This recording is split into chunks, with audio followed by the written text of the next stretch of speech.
Hi, my name is Natasha Hawker from Employee Matters, and I wanted to share with you what often happens when a client comes to us and what we find when we first go into a client.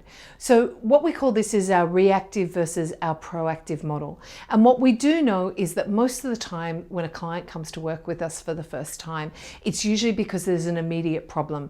There's a feeling of frustration. There's just a sense from the business that they just want the problem fixed and they want an immediate practical solution. And that's often when our employee experts go in and get that stuff sorted. The next time that, and so that's a very reactive part of the model. What we find though is that I like to use the analogy of a mine. The mine shuts down regularly for programmed maintenance.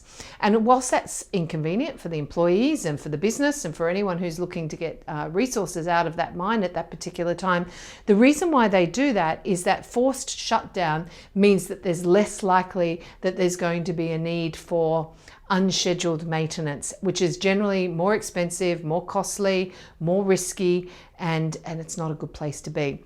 But typically what we find is when people come to us, they're in this fixed stage. They need something fixed quickly and they want some help. Interestingly though, what we find is that when we move from the fixed, we go to the prevent stage. At the prevent stage, as a business owner, you often have fear, maybe because there's a sense of awareness now that you're exposed to some risks that you need to exit from your business or need to deal with. And that's where we use our tool Employee Metrics, which will absolutely identify where those risks are and also where you're following best practice.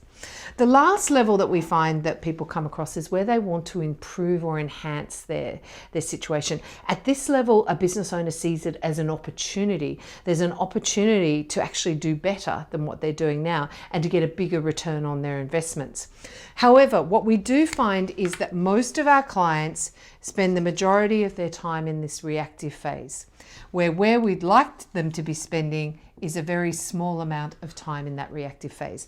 So what we try and do is most organizations tend to spend 96% of their time in the reactive phase of the business and 4% of their time in the proactive. We need to flip that around. What we would like you to be doing is doing 96% of proactive stuff, so you're only dealing with 4% of problems. So this is what we call your proactive reactive model. So my questions for you are now, which way are you doing HR at the moment? From a reactive way or a proactive way? What would it cost you to have a reactive response to something? A great example is somebody blows up and fires somebody without thinking about unfair dismissal laws. What's that going to cost your business versus proactively actually training your business managers so they know how to exit someone from your organization without getting into trouble. What I'd like you to think about is whether you're reactive or proactive. And are you going to invest as much money in the human resources or the human assets of your business as what you do, your plant, equipment, and other things like that?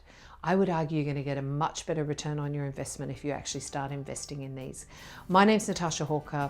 If you'd like to give me a call on 02 8021 4206 and let's start turning your employees into assets rather than liabilities.